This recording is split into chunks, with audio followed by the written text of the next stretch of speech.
So yeah, that is where we start a conversation of. We'll speak about the Ghana Football Association's release of the Ghana Black Stars technical team for the 2026 FIFA World Cup, and it is an 18-man squad, including the current head coach of the Black Queens. Charlie, honestly, I have to tell you, that one shocked me. You know, I've not seen such a thing in my whole career in sports. Like, me who be that? Honestly, me who be that? Me be that. So yeah, before talk about that one.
Now, when we are done with the Black Stars conversation, we would, of course, have to turn our attention to Europe. And in Europe, Chelsea and the news for their manager. Yeah, Chelsea manager, no Casa, now Casa Bibre.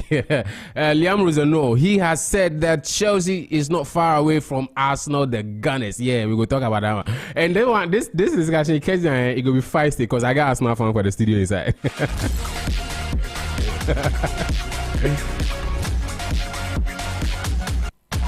Now, away from the Chelsea discussion, we'll move on to Brazil and look at the Brazil striking options. And we look at a certain chap killing it for Lyon. That is Endrick. We'll look at Endrick's prospects and whether or not he should be Brazil's first choice starting striker. Yeah, we'll bring you that conversation to later on. And then after that, we would also look at Manchester United and Michael Carrick. Charlie, Michael Carrick come take the job, be like the guy they do wonders. We don't want to say Carrick, no matter, he be the chosen one. Is he the new Alex Ferguson? Yeah, we the Messiah. The Messiah. So yeah, we will bring you that Michael Carrick conversation to later on, and then finally we would end the whole show with previews of the biggest games happening in Europe. That is, I mean, in the EPL there are two big games happening. Okay, today one kicks off at 12:30 p.m. That is the biggest one today. That is Manchester United versus Tottenham Hotspur, and then tomorrow it is Liverpool versus Manchester City.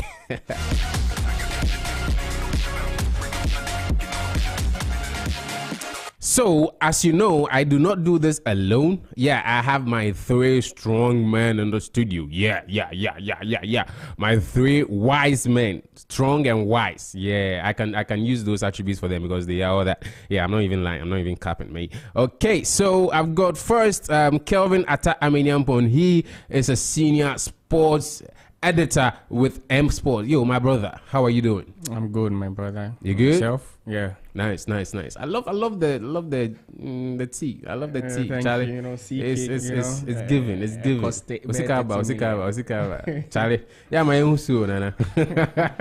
Okay, and then away from that, I also have with me Michael Abu Bonstra. Now he is a sports enthusiast and a Stones Liverpool brother. And I mean brother. Messi side no, or no Messi side on a pan with the Messi side anyway. Yo, Mike, what's up? Ade, me dear pan, what a scenting. Me dear pan, my brother. What a guan. We just come from Jamaica.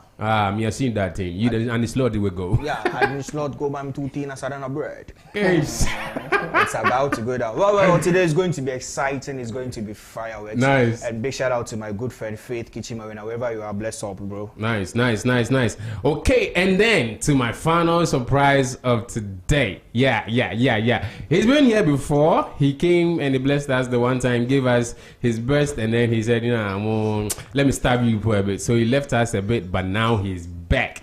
And I'm speaking about none other than Prince Prince, I said Prince be the whole of the Arsenal chapter in Ghana. Prince will be like Prince be president. I mean, all the gooners in Ghana. Prince will be my president. Yeah. So that's the man I'm talking about. Charlie Prince, what's up? North London forever. Guys, I love the energy. Charlie to sign you everything. Whatever the weather. Guys, it's to cry Charlie, I did league when I was there. Oh, they be. Oh, no. Yeah, just 6 trophies this year. In Timo, Montinasna Motomo Bonamashade. And I said league count, and I league count. Oh, Tobo, Yambodzi. It's one at a time. We like the way everybody is talking about us, and we just like making people feel bad about themselves and talk about that. So, Charlie, I see. The boring winners. I see. Charlie, the show with the streamer mode. We go streamer for Facebook. Yeah. So if you're on Facebook, Z101.9 FM, type Z101.9 FM on your search button on Facebook, and then you will find that. A live stream of this program is on Facebook and on YouTube. Yeah. So yeah, Charlie, we go digital. If you don't have a radio wallet or a radio set, sweat not. You can just go to Google, right? Just go to your Google search button or search engine and then type Z101.9 FM. We stream online too. Yeah, so you get a beautiful background made of our studio setting, and then you can listen to us live on online, Z101.9 FM. So yeah, Charlie, we bring you the best, the very best. Now, as I already say, after every discussion we do, we take a musical break, right? Yeah, so because like I said, football has to be fun. Sports has to be fun. Who says sports can be fun? Yeah, and it's a Saturday. Saturday is when you're relaxing. I can't bring you boring discussions. And Charlie, if we jumps more than if we do sports tomorrow. Yeah, so relax. I've got you covered. Yeah. Okay, gentlemen, are we ready? We ready? Let's ready. Okay. So first on our plate is the Ghana Black Stars technical team, 18-man squad technical team. Yeah, and. If the live stream is ready, okay, thank you very much. So for those of you who are streaming on Facebook, we've projected an image of the entire membership of the 18-man technical team that the Ghana Football Association announced yesterday. But I'll run you through the list myself. So, of course, the head coach still remains Otuado. He is the head coach, the manager, the man at the helm of affairs. But in addition to Otuado, the Black Stars the Ghana Football Association announced that in addition to Otuado, Rimfred Anton Schäfer, who has always been the technical advisor, remains the technical advisor, obviously. But that means he would also be part of that 18-man contingent that will be going to the World Cup. Yeah. So Wilfred Anton Schäfer is still part of the team as a technical advisor. And then John Penso, former Black Stars defender John Penso, who has already been named as an assistant manager, is also there still as an assistant coach. So John Penso is also part of that contingent. And now one of the new faces here is Kim Las Bjorkegren. Now Kim Las Bjorkegren, as you know, is the manager for the Black Queens, the senior national women's team of Ghana. That is the Black Queens. Yeah, he led them to the last Women's African Cup of Nations. They placed third, and he's about to lead them to another AFCON. Another Women AFCON is starting in March. He will be leading them to that one too. So the Black Queens manager has also been named. This one is the shocking part for me. Like, I rarely say this, right? Like, I've never really heard of it. I don't know about my panelists. I'll go to each one of them to find out if they've heard this before. But me personally, who be that? Yeah, so but that's the latest. Kim Las Bjorkegren, the coach of the Black Queens, has also been named as part of the 18-man squad technical team for the Black Stars. Now, away from that, we have Fatau Dauda. Fatau Dauda was part of the old guard. Yeah, he was named long ago as the goalkeeper's coach, and he still remains the goalkeeper's coach. So yeah, there's Fatau Dauda, and then there is a Gregory De Groen. Yeah, this guy is one of the new ones. He's a video analyst, apparently. Yeah, Gregory De Groen. He's the video analyst. And then there is Issa Amadou. He is an equipment officer. I think he has also been part of the old guard. But one of the new ones too is Carlos Lozano Romero. He is a team physiotherapist. Yes, a team physiotherapist. Carlos Lozano Romero. He's a new one that has been named by the GFA for the World Cup. Another one too is Chris Perkai. Yeah, he's the psychologist, apparently. He's the team psychologist, Chris Perkai. I don't know if it's one of the new ones or one of the old ones. At this point, just a mihushi. I didn't even so. Then the next on my list is Bonsu Derek Kwame. Yeah, Bonsu Derek Kwame. Apparently, he's a physical trainer. I think he might probably be part of the old guys too. And then there is Desmond Ofei. Desmond Ofei was the under 20. I think he's still the under 20, the Ghana under 20 manager. He was part of the assistant team, the assistant coaches long ago, part of the old guard.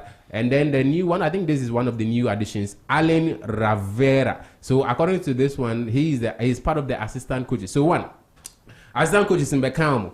There is John Pencil, one, assistant coach number 1. There is Kim Lias Bjorkegren, assistant coach number 2. That is the Black Queens coach. Only assistant coach number 2. There's Desmond Ofei. That is the under 20 manager. He's assistant coach number 3. And then there is Alan Ravera. He's also assistant coach number 4. There is assistant coach number 5 and / video analyst Jose Daniel Martinez Alfonso. Apparently a new chap. He's assistant coach number 5. And then there is the team doctor, and then performance coach and team manager. So basically, yeah, what do you need Nabuma? It's 18. A whole team. Yeah, my team I bobo and Nagasan team I bobo. Ebi mo team name 18-man squad for tournaments. And yet me by yan name 18-man a technical team for World Cup.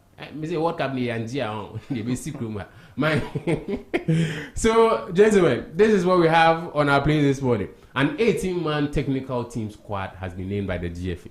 First off, let me take your thoughts on this one. Your general thoughts on this one. When you first heard that this is what the GFA is doing or has done, what came to your mind? First of all, I would say the first thing that I wanted to find out was the people that were named. The first question people should ask themselves is an 18-man technical team a normal thing in modern football? And the answer is yes. You think it's normal in modern football? Yeah, back in 2020, the English Championship, England took as many as 25 technical team members to the championship, including what championship? The Euros. Okay. Including players, managers, public relation managers, security. They all added them. I see. So France at the 2022 World Cup took about 23 technical team. Argentina that won the actual took about 16 technical team members to the World Cup. So if you are looking at us or from a view of Ghana being a modern competitor in world football because we are going to the World Cup, then it is a good decision. And when you look at the people that have been listed, you know, back in the days, technical team included the likes of Randy Abbas, administrative people. We all know they are not going to add anything to the football that we are going to play. Okay. But most of these players are technical people. Okay. Not administrative people. Okay. You get it. So from there, I can say, yes, if you are going to play that role, then I think it's a good decision. And here's the case too. This is the first time in a long time that we are playing the World Cup that is not played in one country. Okay. So logistics, you know, maybe Ghana can play in the US, Mexico, having a lot of people who can maybe go and search for their fitness, you know, if everything is well and everything. Logistic wise, having a big squad or a big technical team helps. Okay. So in that aspect, I think is a good idea. But here's the case, Ghana, sometimes, people are going there for going there sake. Like you listed, normally, assistants should be 3. Just to keep, but having 5 assistants. Yeah, we have 5 assistant coaches, yeah. Most of these numbers, France like this 2022, they brought about 6 fitness coaches to the World Cup. Because they know that if one fitness coach can help Mbappe improve his fitness 1% better, they think like, or they feel like it's worth that bringing maybe a fitness coach, but bringing assistant coaches, what are they going to share that Otoado? It's some way, but technically, in terms of the number of people going to the World Cup. Okay, if I understand clearly, for you, the number is not necessarily a problem. Yeah. The number is normal. Yeah.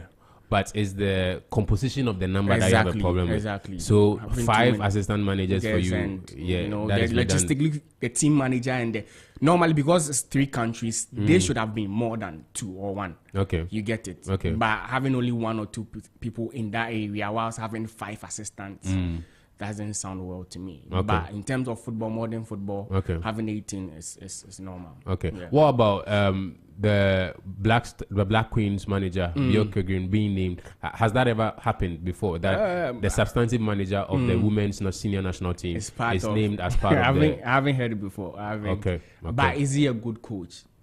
From what he has done with the Black Black Queens and you know what he's a good coach. But I haven't heard before that, you know, the coach, the head coach of a women's team is now part of the you know, no, I haven't. Okay, that was Kelvin Atta Aminyampon sharing his thoughts on that one. Who is next on my list? Who wants to go next?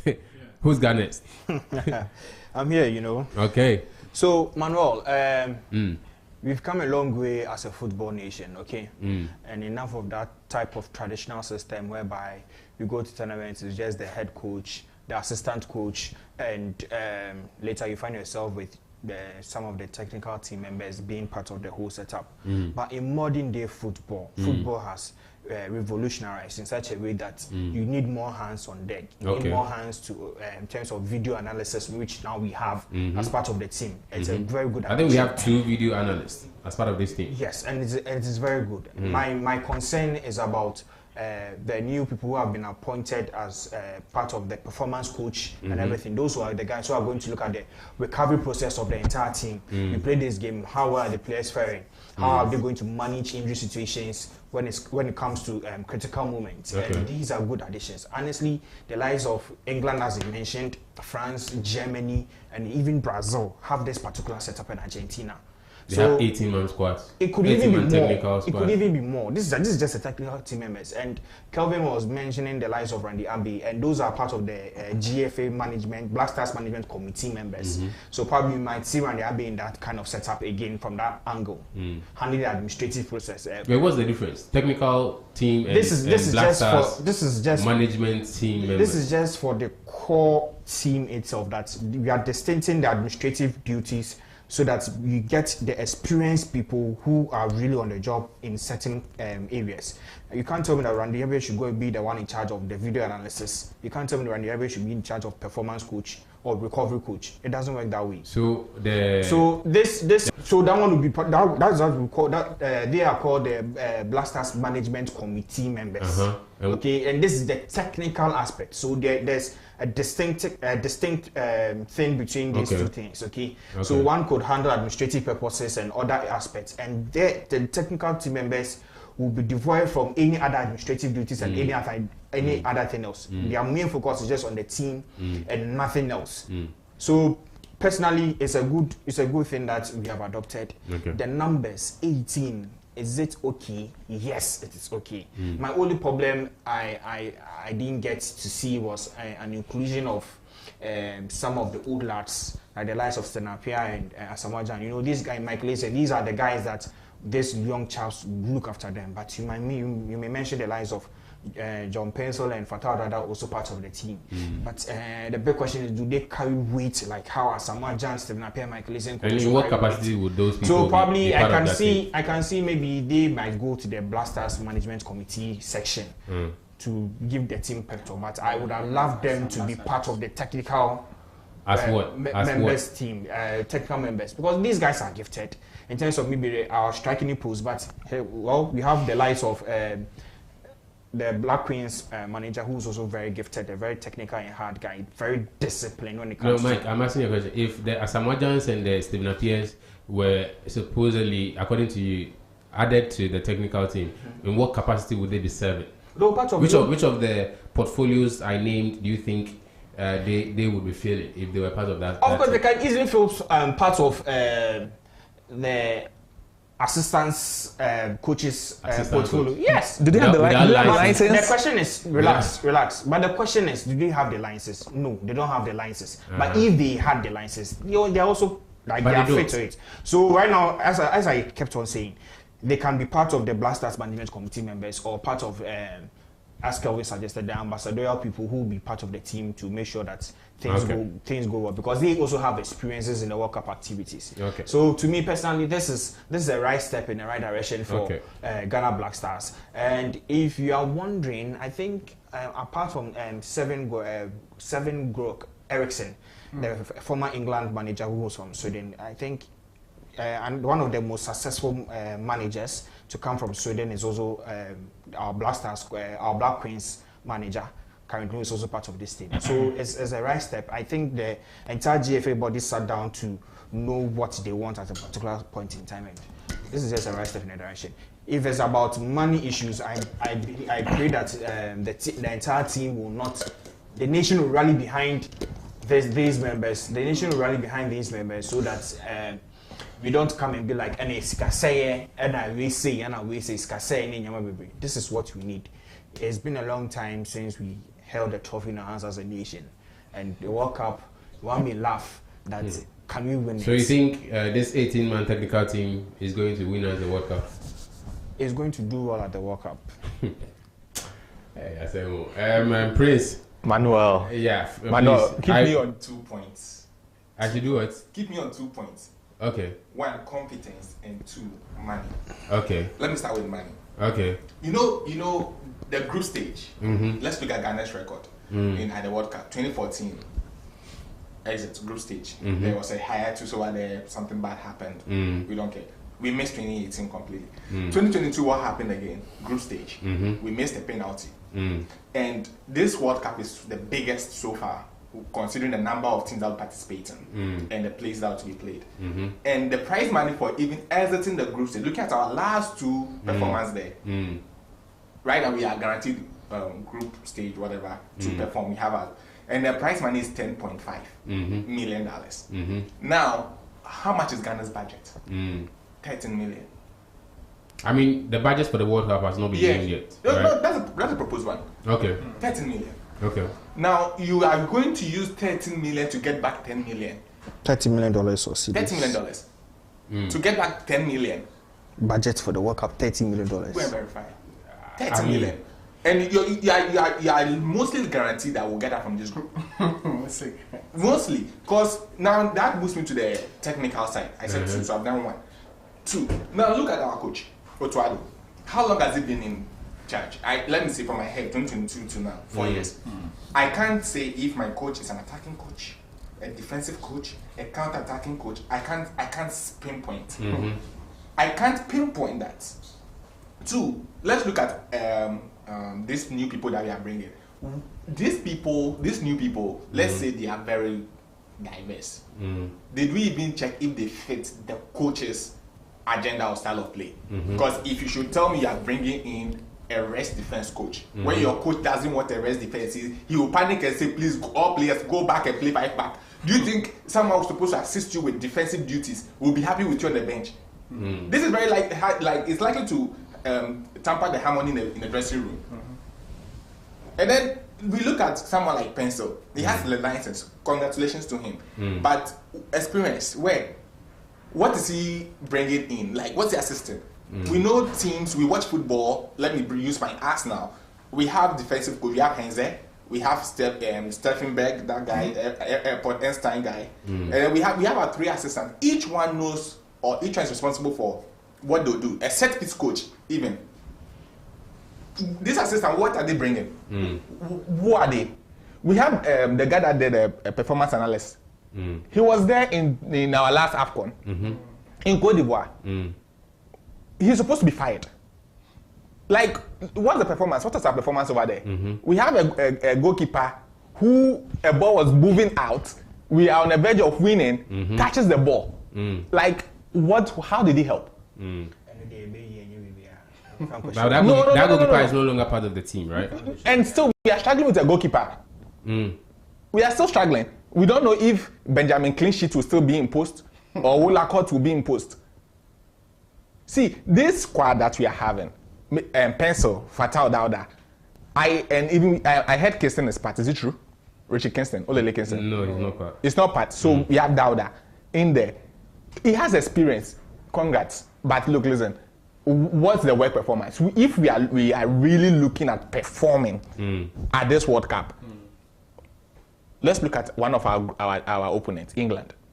Do you know Tuchel's team at Chelsea is the same as having at England? Now that is what something I'll bring harm on. Everybody is understanding, knows that this is what we have to do to achieve this. Not just bringing the numbers, bringing someone from Belgium, bringing someone from Sweden, Switzerland, wherever, and then bringing them and say, we have assembled. Why is it Captain Planet? That we are bringing different elements together to form one human being. And then we need to make it sink. And I look at our coach. He's the head. He'll be leading. He's not decisive. Yeah, like, Otwan, if I meet you, I'm not saying you're a bad person. You're a very good person, but we are not seeing you being decisive.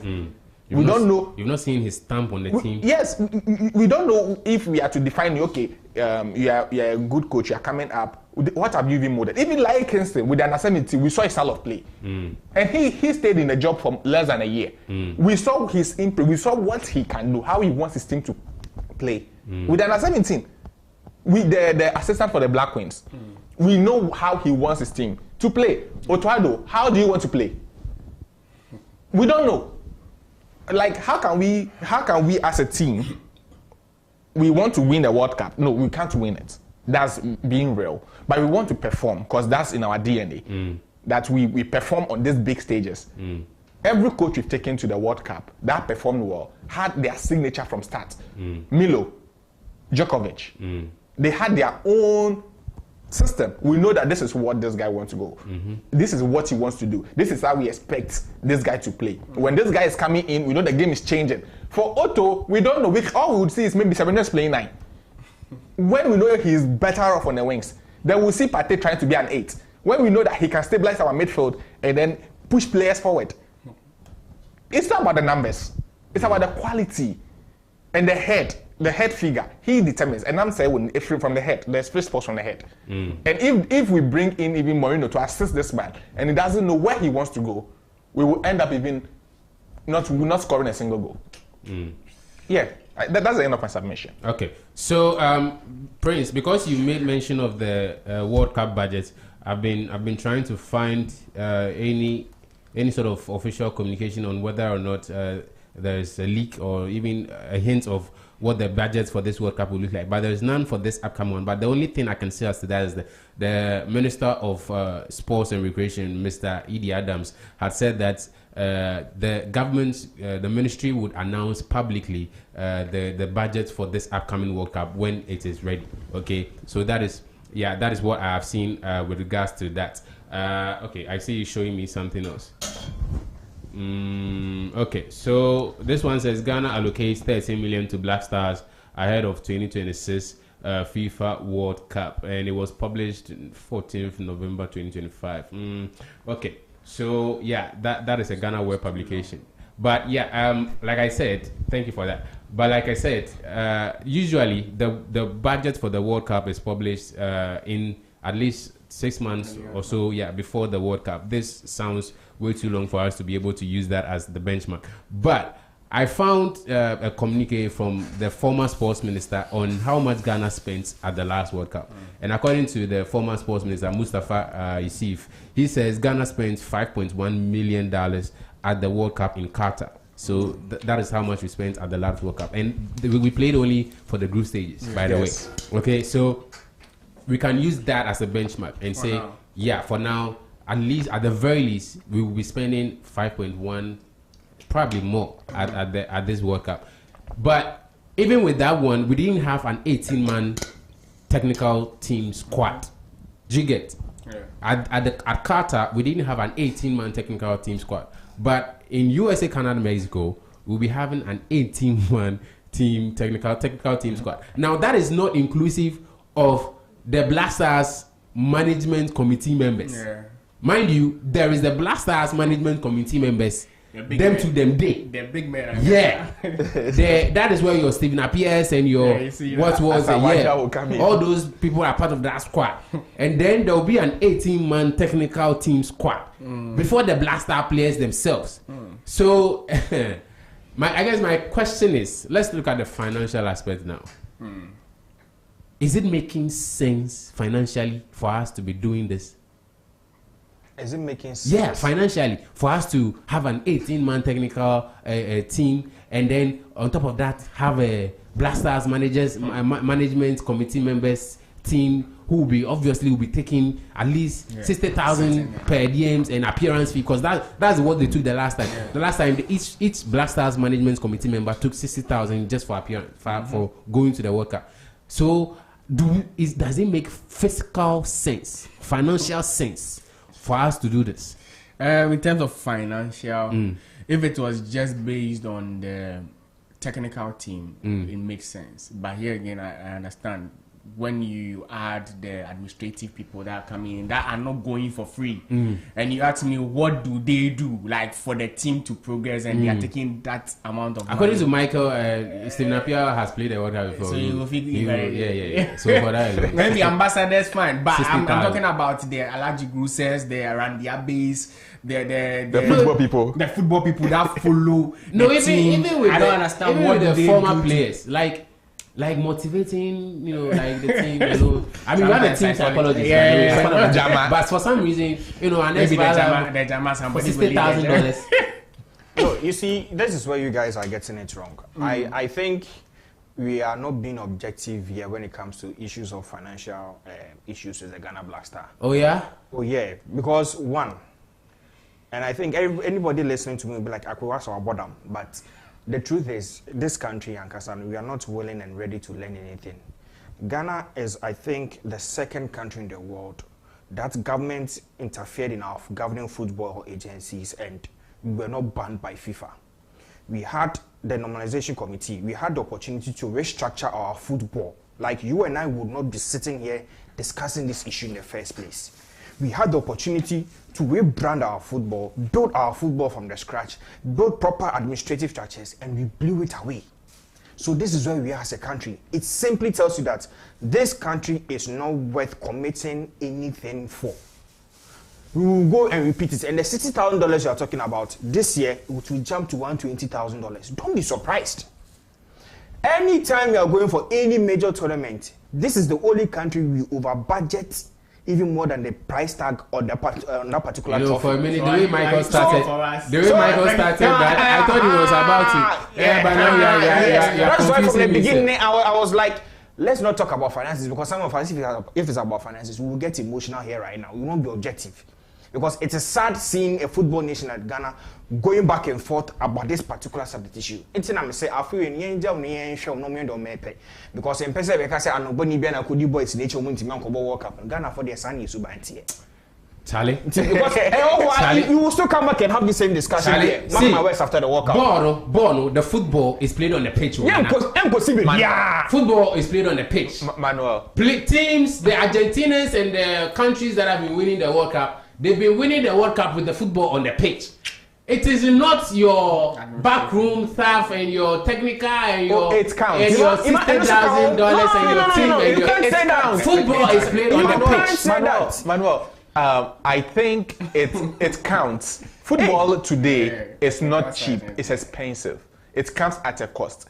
My challenge is with Ghana as a country, in terms of this cost aspect, is if these people are going to be on board for just the World Cup or for foreseeable future. If it's just for the World Cup, I'll say whatever cost they are going to incur purposely for this World Cup is worthwhile. But if they are going to be on it till the next tournament, and they'll be there on payroll every month, I will say that's wrong.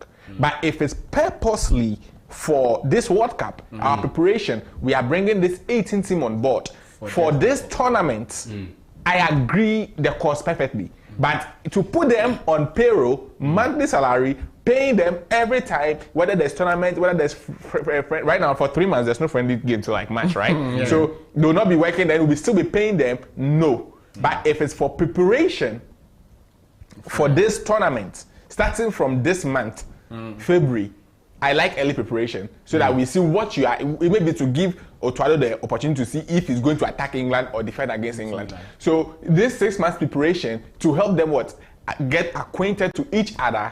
I agree. The cost, yes. Beyond that, I would think it's unfair, unreasonable, and it should be avoided.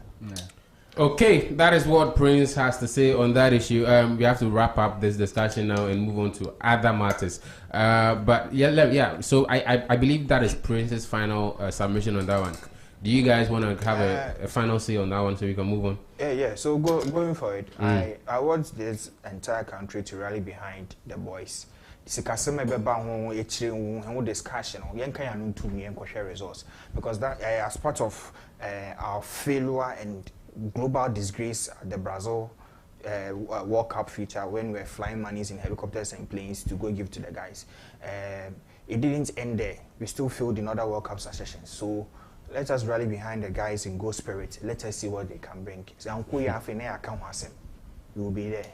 Okay, Kelvin. Yeah, I think, you know, for the first time, I'm very enthusiastic about the World Cup for the Blasters because of the 18 months back. Yeah, the technical team, like I'm very impressed. You know, having 2 video analysts. You know, in a modern football, for analysts to be there for the team, one for opposition, one for the team, knowing that attacking this England left back. Once you do that, there's a gap. Some, not just the coach, you know, viewing the dashboard. We have video analyst people who can say, once you attack the left side of Skelly, there's a wrong this one, pointing all these things, going to live matches to, you know, analyze all these things and performance and all that. I think technical-wise, if they are credible enough, because assistant-wise, the French guy, he has been assistant for Monaco. He has been assistant for the Guinean team. He has been assistant for Rennes. So he has the experience as being an assistant. If they can gel and again understand the philosophy of the coach, which is Otuado. Like my brother said, I don't know how Otuado sets up. You know, he can set up like you don't know how he plays.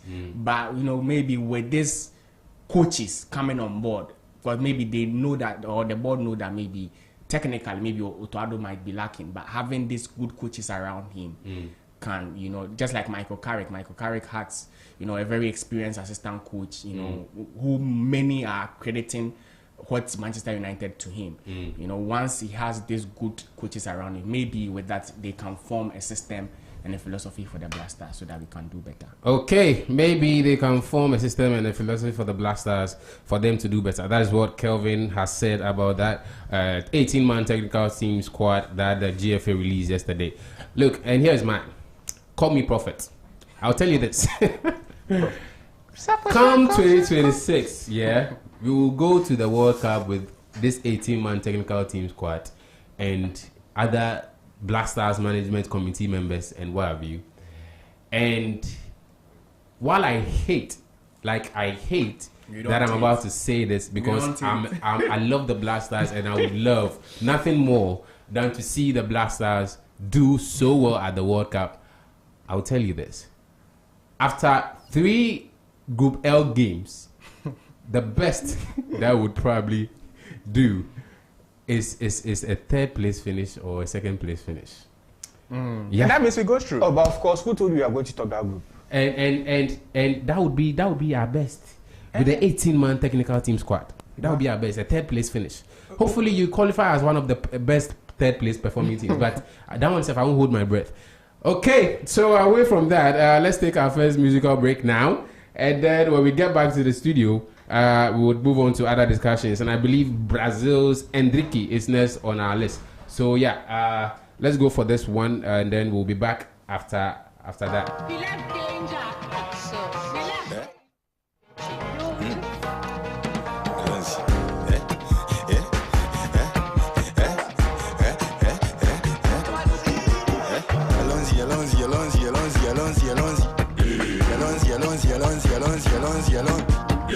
Elle moto ya baby.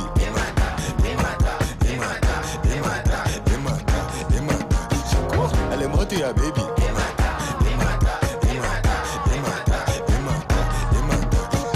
Tell a bit you. I see coin.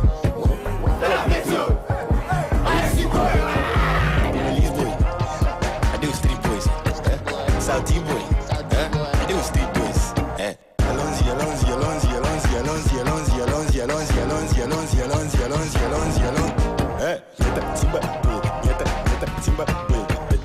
Timba,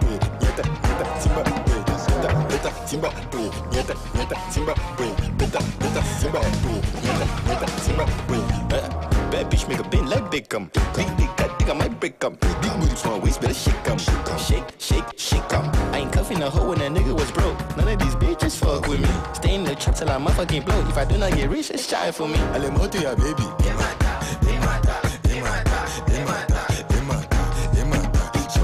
Ale moto ya baby.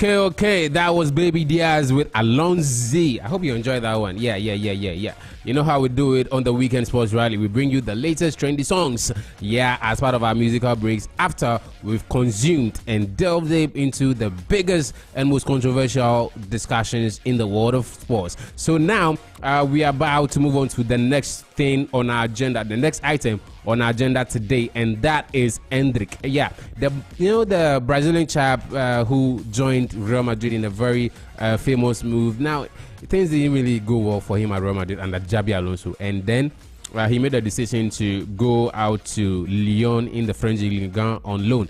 And, well, let's just say that decision is turning out to pay off a great deal, because in every single game, it looks like in every single game that he's played for Lyon, he has scored a goal. So I guess the question on my mind and on the minds of my pundits today is that, should Endrick be Brazil's first choice number 9 at the 2026 FIFA World Cup? Guys, and that is what we're about to talk about. So, yeah, if you're still listening to us on Z101.9 FM, this is the Weekend Sports Rally Show with me, Emmanuel Kwame Donko. And we've already discussed the Ghana Black Stars 18-man technicals team for the FIFA World Cup. Now we are about to discuss Endrick and whether or not Brazil and Carlo Ancelotti should make him the first choice striker for the Brazilian national team, the Seleção, at the 2026 FIFA World Cup. So, guys, Endrick, my producer, if for those of you streaming, apparently we are streaming on YouTube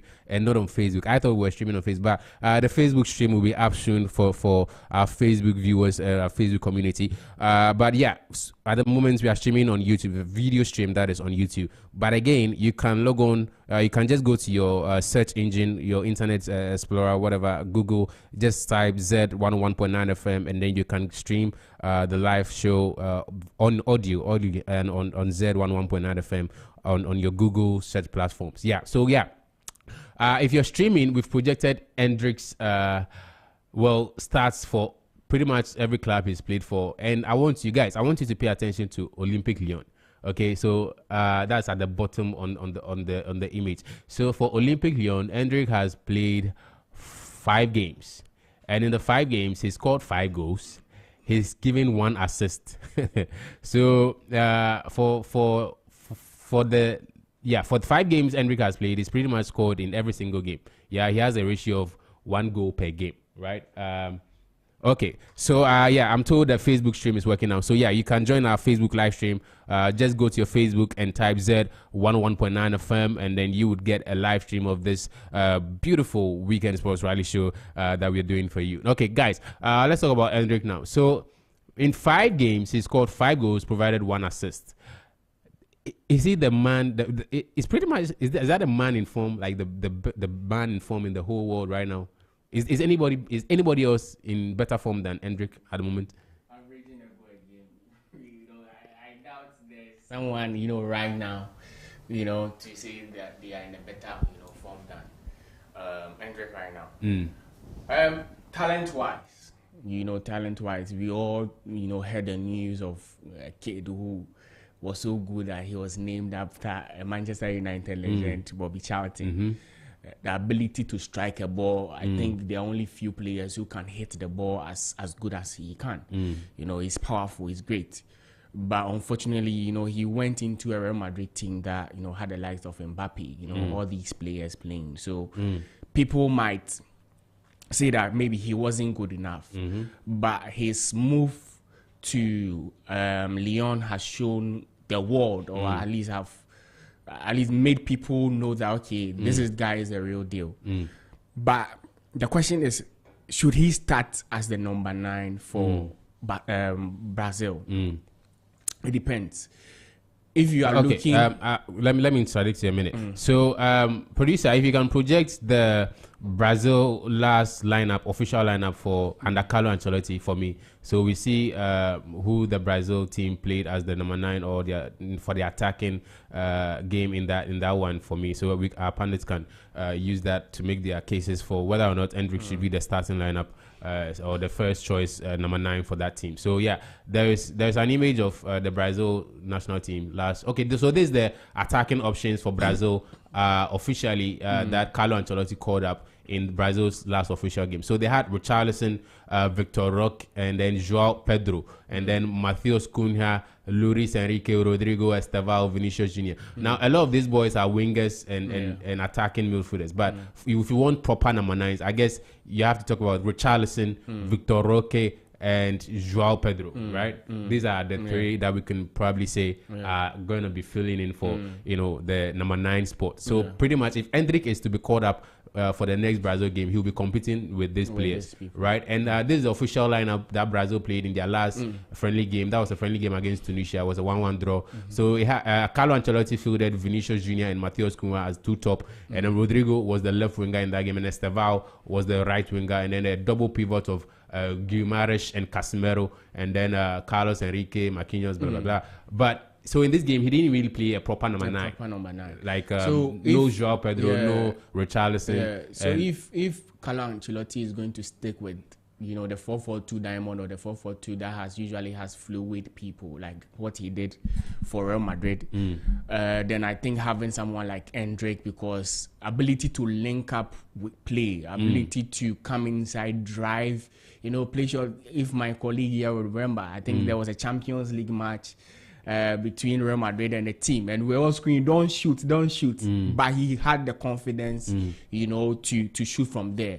So if it's going to be a 4-4-2, you know, with teams like with playing or pairing with a winger, already he was a teammate with Vinicius, so that chemistry will already be there. So then I think he should start. But then again, if it's going to be a 4-3-3, where maybe a 4-2-3-1, where maybe Neymar comes in as the number 10 and they need a number 9, then personally I think they need a specialist.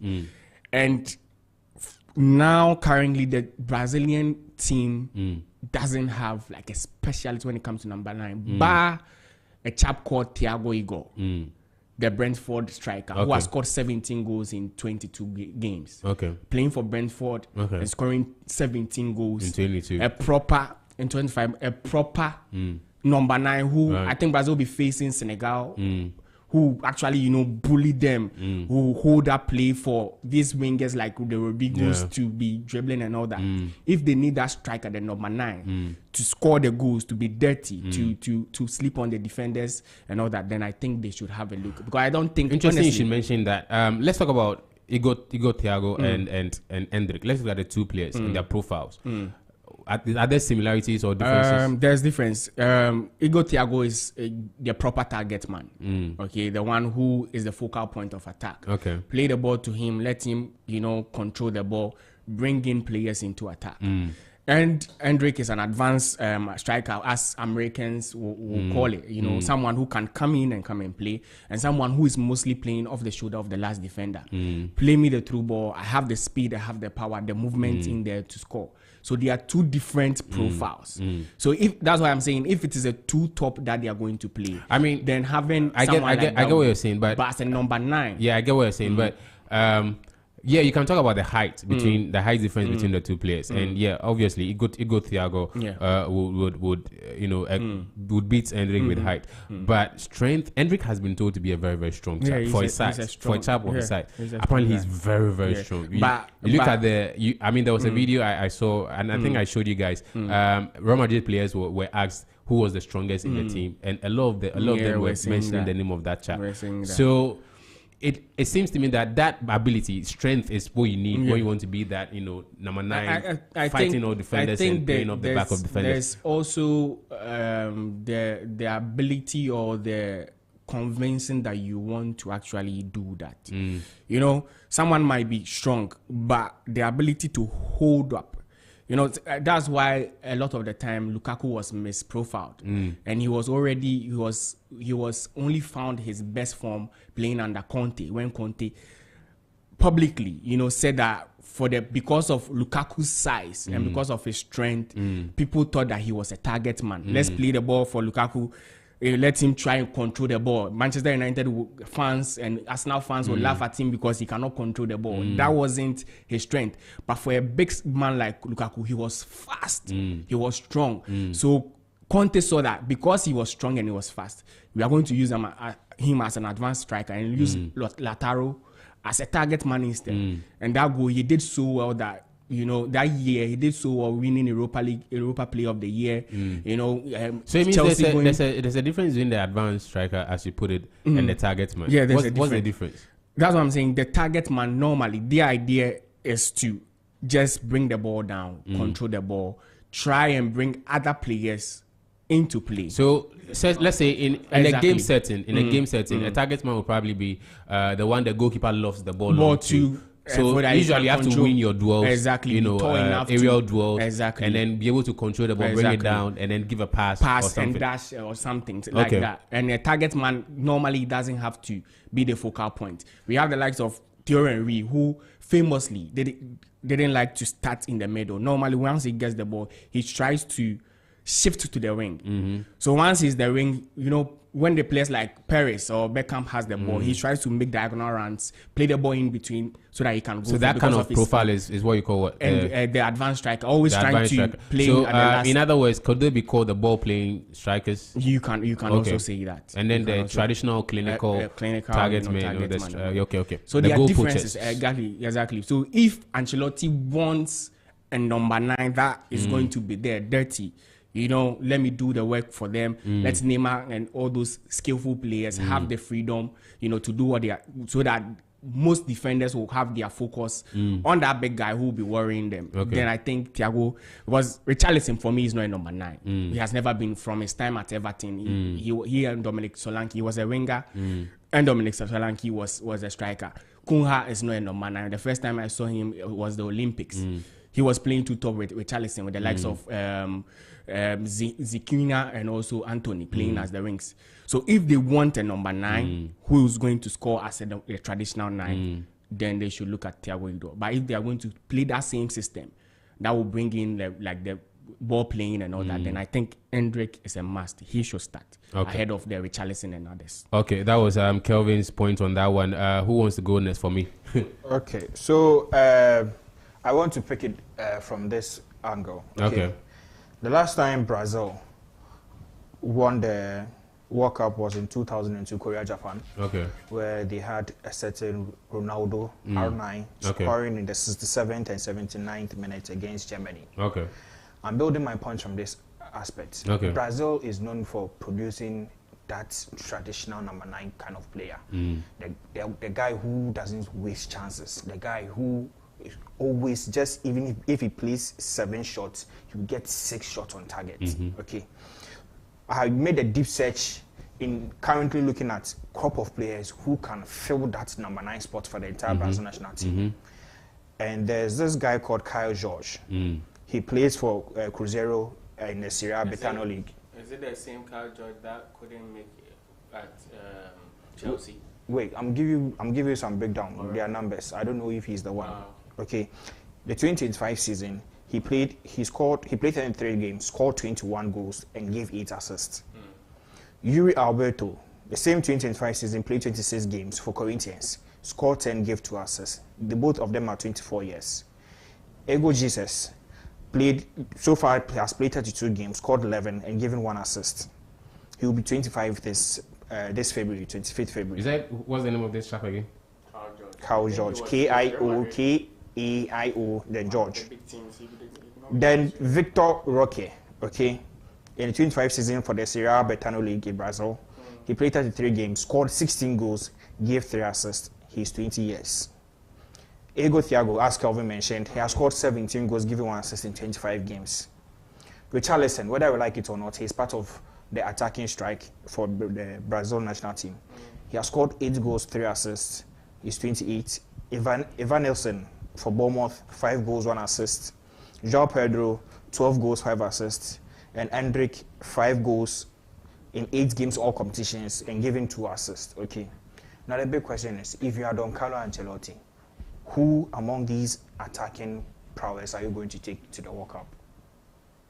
There are so many factors that are going to be put into consideration before even getting a proper number 9 to start in the game, because you know that the World Cup, the games are not being played in 2 legs. It's just 1 leg, 1 encounter, and you have to win. Okay. Should I risk myself in starting Endrick? What will Endrick give me ahead of all these players? And should I risk even starting Kyle George, Yuri Alberto, Ego Jesus, or Victor Roque, or Thiago? Okay, fairly, a lot of these players you mentioned, they've not been supposedly considered by Ancelotti even, because he's made a lot of call-ups as Brazil manager, and he's not called a lot of these chaps. They've not even come up on his list. Victor Roque is part of my... Yeah, Victor Roque is probably the only person who... But a lot of these other guys, Kyle, Ward, George, and Thiago. It's early days yet. There's still more time to go, okay? Nobody knows what might happen. But as it stands now, if we are to bring up the Brazil national team squad, I see Endrick making up to the list. Okay, you can take him better ahead of Ivan Nilsson, Ego Jesus, and probably maybe Yuri Alberto. That aspect, because of what Endrick does. Okay, but so, on the other hand, to start Endrick as a number 9, I would have preferred Ego Thiago, the Brentford guy, than Endrick as a number 9 for the current Brazil national team. Okay. World Cup is not a try and error season. These are not friendly matches that we are going to play. Okay. I love Endrick, but I think there's still more room for improvement. The World Cup exposure will be a plus for his CV. Okay. Maybe he will come in and maybe from the 60th, 70th minute to come also see what he can bring up today. But to make him a main man leading the entire Brazil national team, that is where I find it a bit difficult, because listen, in football, 2 things count as an attacker: your ability for you to think, how sensible you are, and 2, how quick you are in terms of how you're able to control your body. And every serious manager knows that among all these players that I have mentioned, Endrick probably has speed than some of these guys. But at the end of the day, this is the speed that we are looking for. You're looking for someone who is clinical, someone who's going to bang in the box. You think he's not clinical? Endrick is fine, he's good, but to start at the World Cup frontier, it will be too quick for him. We are going to put a lot of pressure on the young chap. Again, Endrick has 5 goals in 5 games for Lyon this season. And for the Brazil national team, right? He played 8 games last season, started 4, and he scored in 3 of those. In the 4 games he started, he scored in 3. The other 4 he came from the bench.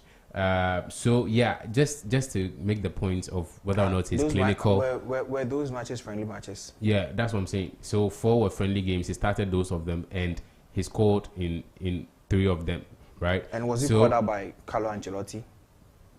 That was friendly. I think he was. Carlo Ancelotti was not the manager then when he was playing these games. Yeah. Even at Real Madrid, company in Marche. Under Carlo Ancelotti, Endrick made his debut, and in every debut game he made, he scored a goal. He made in his debut in the Champions League, he scored a goal. In the debut in the Copa del Rey, he scored a goal. In his debut in La Liga, he scored a goal. In his Brazil debut, he scored a goal against Spain. By the way, I remember that game. You are talking about a man who has managed one of the best teams in the world, Real Madrid. and is currently managing one of the best countries in the world, Brazil, in terms of football. Okay, he knows when and where to start certain players in certain major tournaments. What up in your Matra Makwe is just one leg encounter. So you think Endrick is Matra Makwe? You think Endrick is not clinical enough? To start us, and I'm not, Emmanuel. You always no, try I want to you change. To, no. You just said you're always trying to change my narrative. And the question here is, should Endrick be starting as the first choice always try to. So if you say you're not doing Matra Makwe, I'm just trying to let you understand. Listen, I'm just trying to let you know. No, isn't that what you say? Listen, the World Cup is a one-time thing. Question. The matches are not the matches. I've already stated that he shouldn't be starting. Because what are your reasons? And I'm giving you reasons that Brazil has been missing that type of traditional number 9 who will give you 6 shots on target out of 7. So it's not clinical enough. For that long time. With 5 games, 5 goals, you think it's not clinical enough? And I've mentioned that you are going to put pressure on the young chap at that particular stage. Listen, I want to know your this is someone who has been. I mean, I understand Kelvin. Kelvin has said Igor Thiago is more clinical according to his numbers, and he thinks his kind of profile is not what Endrick offers. He's a different profile to what Endrick is. I understand the reason, but you are telling me, and I want to get your points as to why you don't think Endrick should be a starter. Is it that he's not clinical enough? And if you make that point, I would again remind you he scored 5 goals in 5 games. That's the point I would make. If you tell me Endrick is not clinical, that's the point. So what exactly is your reason for saying Endrick should not be a starter? In clear statements, let me get. What are you saying? Why shouldn't Endrick be a starter for Brazil? I'm saying that the World Cup pedigree that we are going to play is not a try and error season. The matches are going to be played on just one leg encounter. Secondly, no coach will be willing to have time to be like, let me try him at the number 9 spot. And I made mention that for me, I prefer Igor Thiago to start ahead of Endrick because one, he is that type of player who finds himself at that particular spot when he is needed. And now, Vinicius and I would do cutting in after you be player. That if you look at the goals Thiago has banked in this season for a team like Brentford, he's always there at the right time. He has scored outside the box, he has scored within the box. Okay, and I made mention that he is that type of man that can, as Kelvin said, he'll be able to draw players to him and also take on players and just give you what he's supposed to be desired as a striker. Am I saying that in Endrick? I cannot confidently stick out my neck for Endrick. Because one, he's being managed. He was managed by Don Carlo Ancelotti, and you actually say anytime he comes to bang in the goals. But if he was banging in the goals, why was he not getting playing time? Because you come and mention that there's a likes of Kylian Mbappe. Yeah, that's what you will say. Yeah, no, hold on. No, relax. But that's there what you will say. Mbappe. Relax, isn't there? That is what you are going to say. Listen, that is what you are going to say at the end of the day. But you see, if someone is doing what comes at the end of the day, you should give him some play minutes. Listen, you should give him some play. Manuel, you lose your job as a Madrid coach under 2 seconds. Carlo Ancelotti could not be playing. You like interjecting me anytime I'm trying to make my point. No, the point here. The point here is. Listen, we all sat here, we saw how Kelvin was flowing. Allow me to flow. So that you get to my angles where I'm trying to cut honestly, but if you keep on interjecting me, how will I be able to flow? If the points Kelvin were making, I had a problem with that, I would have interjected. No. The points I'm making, I'm not getting. If you are telling me that you are saying, wait, let's see something. What are you are saying that under Don Carlo Ancelotti, because there's a certain Mbappe, Endrick will be put on the bench and all, and I'm trying to let you know that if he comes in, per your own logic, you are saying that he comes in to score. I'm coming. You are saying that he comes in to score anytime he's given opportunity. And under Don Carlo Ancelotti, this guy never even played like 20 games in a particular season. So the big question is, why didn't then Don Carlo be like, okay, then let me just give him playing time like 20 minutes each and every time to be on the field? So it looks like you're now moving to Real Madrid. No, listen. No, because he's the same manager managing Brazil. Yeah, but my focus is at... And he's the same manager managing Brazil. A Kylian Mbappe there. You are not benching Mbappe for Endrick. Nobody is doing that. Nobody is taking that from Endrick. You know Endrick is good. But most friendly matches, was he caught? Madrista, I want to ask a question. Most friendly matches, you know he is good, but most friendly matches, was he caught by the same manager? Most friendly matches The friendly match stats he showed here, was he caught? Did he even account for Brazil? Against the Tunisia. Brazil. He wasn't starting. Exactly. And he's going to be managed by the same man again, Don Carlo. I'm saying he's not going to start for Brazil national team. That is it. Okay. We are all agreeing that Hendrick is a fantastic player. He will get to the number straight. But because there's a certain Don Carlo Ancelotti, he will not give him because Carlo, as we know, wants results. He will not stick out his leg. Okay, let me go and play this young chap because he still has time to. So then, why won't Carlo play him? It's question for Don Carlo Ancelotti. Yeah, exactly. So I don't want you to go there. Michael, I don't want you to go there. What Don Carlo will do? Don't be speaking for Don Carlo. That's my point. Don't be speaking for Don Carlo. You brought that particular discussion. No. You brought that discussion. Don't be. Should he start for Brazil? Michael, don't be speaking for Don Carlo. I want you to tell me. Trying to suggest something to Don Carlo. I want you to tell me. You're also suggesting something to Don Michael, Carlo. what you personally? Why do you think Hendrick is not fit enough to start for Brazil? You, from your point of view. I don't see Hendrick to be a tournament player. Okay. Have you ever seen Hendrick in any tournament? If he has given, I saw him playing Champions League 1 or 2. Like let's say national team tournament and a 20 and 17. I have not. You've not seen him do that. Okay. So then don't. And I said no. Listen, that is under 20, under 17, under 18. It's still a tournament. Listen, it is still a tournament. But we are talking about the World Cup here. It's also a major tournament. Listen, a major tournament. There are class and differences within them. So if you have try and error, like to send a young chap to go and play number 9, fine. I have no problem. I don't want to talk much, but do you know that in 2010, I guess Prince, we are on you now, so you go. Okay, so Manuel, that guy Hendrick is a very good player. He's talented, but I will not agree with flying around numbers from Syria. Sorry, Ligue 1. It's not Syria, it's Italy. Ligue 1, and then you tell me he has 5 in 5, and talking about young players scoring on a debut. Because if you say that, then I'll say Ethan Nwaneri also on his debut with Marseille scored a goal. And I don't think he should even start for England because he's also a good player and a good talented kid. My challenge now has to be with Don Carlo has options. And looking at Don Carlo and his relationship with this player in the past, he has a certain way he would want this player to play, or a style he deems, I don't need this player. From my observation, I'm not saying that's what Don Carlo thinks, but from my observation, I watch and I'm like, look, listen, Don Carlo is a winner. I've seen him play a certain striker called, is he Hesse? Right. When he's on a number 9, and they won Champions League on en route to that, but he wasn't a certain striker. And I don't see him giving that to Hendrick in his time with him. He gives him certain games, and the games he gives him, to me, Frank, are not the decisive games. Now, I look at this game, I'm like, maybe from Don Carlo's perspective, maybe, I'm not speaking for him, I'm saying maybe from my Again, own. Prince, as I did with Michael, I will tell you, Don Carlo would not give Hendrick these games because he had a Kylian Mbappe. I mean, in the Champions League game, in Brazil, he has manager in the right senses is benching Mbappe for Hendrick. He didn't win with Mbappe. No matter how good he didn't win it with Mbappe. No matter how good he is, he reached the final with He's an 18-year-old chap. You're not starting him. Hold on. He reached the final with Hesse, who doesn't play regularly. And won it, but he didn't reach with Mbappe. He didn't reach the semis.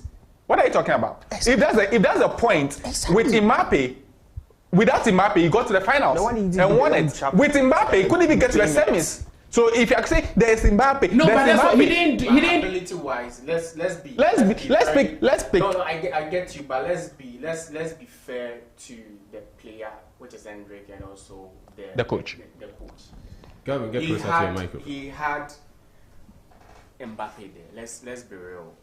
No matter how talented the boy was, okay, the options for Carlo was Mbappe as a number 9 or Hendrick as a number 9. And let's be honest, Mbappe that year was banging in goals. He even won, I think it was the second. Yeah. He won the Golden Boot. He won the Golden Boot last season. He won the. So trying to bench him for Hendrick would be very hard. You can make a case that maybe Hendrick is a left-footed player. He has speed. Maybe when Real Madrid didn't have like an out-and-out right winger, maybe he could have tried him more there. But he's a natural number 9. Then again, this is Brazil. Brazil doesn't have an Mbappe there. Exactly, and for as far as that point goes, when he was starting, the disrespectful nature against other attacking players. When he was starting Heskey, did he have an Mbappe quality striker on the bench? When he was starting Heskey, Was Benzema there? are you asking me? For Real Madrid, no, Yes. he wasn't. No. He wasn't there. So what was the striker that season? For When Hesse was playing? I think. There was a striker. Because Hesse wasn't the priority. Mbappe was there, and Benzema was there. Yeah. Benzema was there. He had Benzema. So when you are bringing that talent or that Wait. idea there, Benzema was there. I'm so confused. You're talking about Jesse Rodriguez. Jesse Rodriguez. Oh. But he wasn't a starter. Oh my He was a God! starter, but he was scoring. He comes on to score. Okay. So Oh no! I'm Jesse telling was you, not a starter. it Jesse was not starting I didn't the say side of started. I Karim didn't say Benzema. started. I didn't say started. I said he played, even though there was someone there. He was a starter. I said he wasn't a starter. Yeah, so Good, Much but he like was Hendrick, he giving- was coming from the bench. He Yeah, was coming from the bench. yeah, he was Good. coming from the So, bench. but- And much like Hendrick, while he scored, Hendrick was scoring. So they had the point. Exactly. So your point or your question was he's starting for Brazil. Now, Ancelotti also has options in Brazil. He has Richarlison. You can't say Richarlison is a poor striker. Proper tournament player. Feed him, he will score you. He will Proper get you tournament goals. player. So if you are making a point like Mbappe, it was there, then Richarlison is here unless he's injured and Jesus is injured. Then Hendrick gets it. But he will keep starting because look at the style of play of Ancelotti. He has this intention of probably giving experience more time. Richarlison was called out for Brazil's last game. He did not start. He didn't even He was coming from injury. He did not even come from the bench. It was coming from injury. Considering that in that game, Gabriel Magalhaes also got injured and was warned that he shouldn't play, but he played him and Magalhaes got injured. So in that game that he was going to play, he was cautious because of the injury the clubs were warning or complaining about. Okay. At that instance, because Magalhaes didn't hit to the Arsenal technical team But don't you and he think, played. But don't you think Hendrick's, I won't say level, but Hendrick's probability to start ahead of Richarlison is closer than I mean- his ability or probability to start ahead of Mbappe at Real Madrid. At Real Madrid. Yeah. Because Not I mean, from the Brazil Richarlison is No, not. I'm just making. in terms Richarlison of is not an the people Mbappe, ahead is of he? him, Is he an the people Mbappe? ahead of him. You see, at Real Madrid, those deals that they do and then the contracts they've had, image rights and things, will not come in with Brazil like that. No, let's talk about quality. Is Richarlison and Mbappe quality-wise? As a number 9, As an everything, as a As an, player. as a, no, not like everything. We are talking about striker. So as a number 9, As a number Richarlison is better than him. As a winger, yes. How? How? No, play him. See, you see, you gave an example. Hold on. You gave an example that there are two types of strikers. The advanced different- striker, different types. different. So now with the profile of Richarlison, he's more of a target man. Yes. Compared now, make both of them a target man. Okay, if you want one who can play better as a target man than Richarlison, but Look, guys, advanced strikers. guys, Exactly. So now it's very simple. it's a game Richarlison has profile. been playing as a number 9 for pretty much Most of his life. The last season, his season at Tottenham. Mbappe has played as a number 9 last season. Let's compare the numbers. It's very simple. Let's compare the league. How many? Are we saying what? Let's compare the league. Wait. What? Are we Let's saying compare the league. Mbappe in Let's compare Spanish the La league. Liga is Look, is what exactly? from League 1, he was scoring plenty. He came to smashing. Hendrick smashing in League 1. We saw the performance of the both. No, leagues La in- Liga. Let's talk about Spanish La Liga. La Liga. Yeah, let's talk about Spanish La Liga. Mbappe was a golden boot last season. So what are we Yeah, saying? he was. Richarlison can't get it. She come to England and prove that. Look at the league. No. Talk about the league. Your league. What's in the? You're mentioning Hendrick scoring 5 in League 1. La Liga. Stop. You're having no.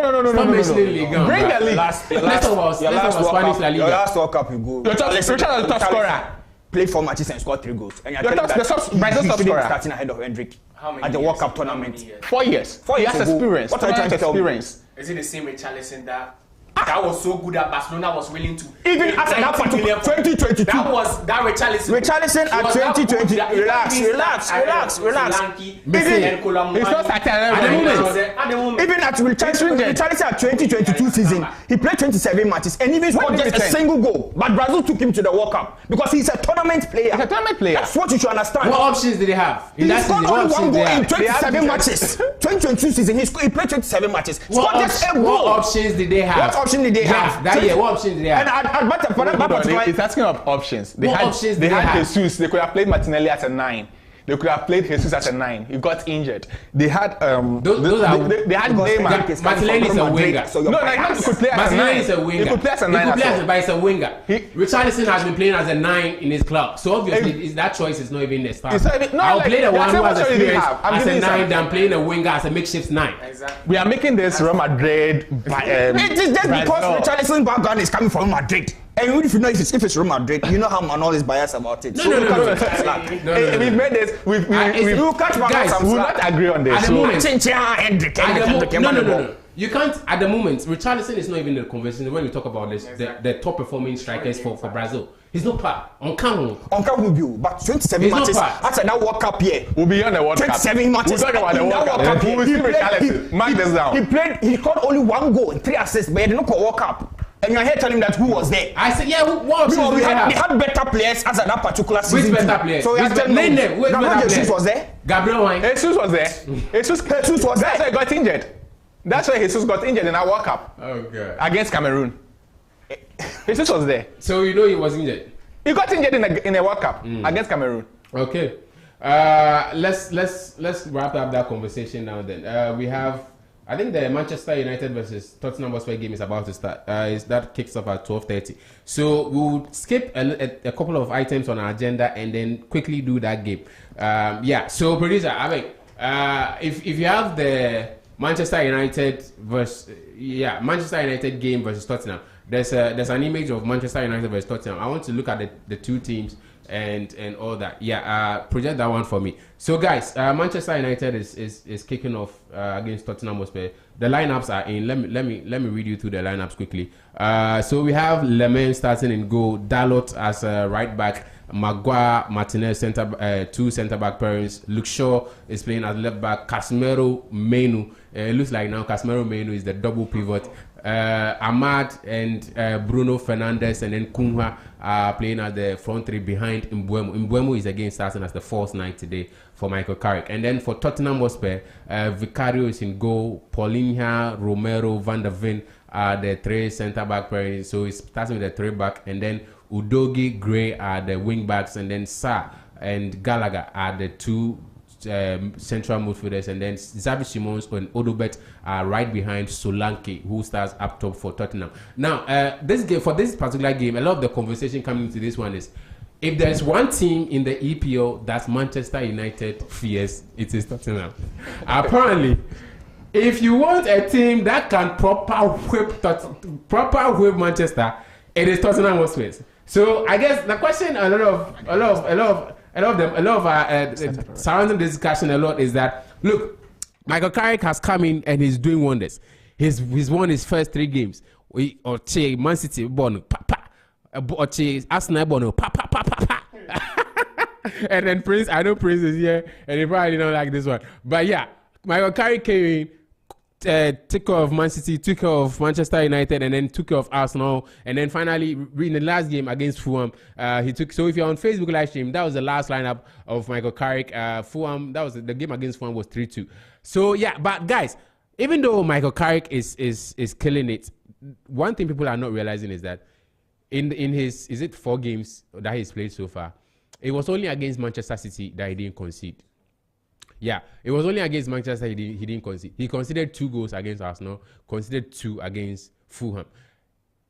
Is that a sign of a problem in the defense again? And what does that mean? No, we are not even doing the Michael Carrick conversation yet. So you can, let's just stay with that one. So let's talk about this game and Tottenham and how they've been a tone in Manchester United side. You look at the previous meeting between these 2 sides, and it looks like Manchester United's best is a draw. The last time they met was a 2-2 draw at the Tottenham Stadium. The time before that was a 1-0 defeat to Manchester United, again at the Tottenham Stadium. The time before that in the league was 1-0 to Tottenham, 4-3 to Tottenham, 3-0 to Tottenham, 2-2. Me say Manchester United the best you draw. So guys, is this the game that we finally see Michael Carrick Shege? Is this Tottenham going to show Michael Carrick his first probably defeat as a United manager?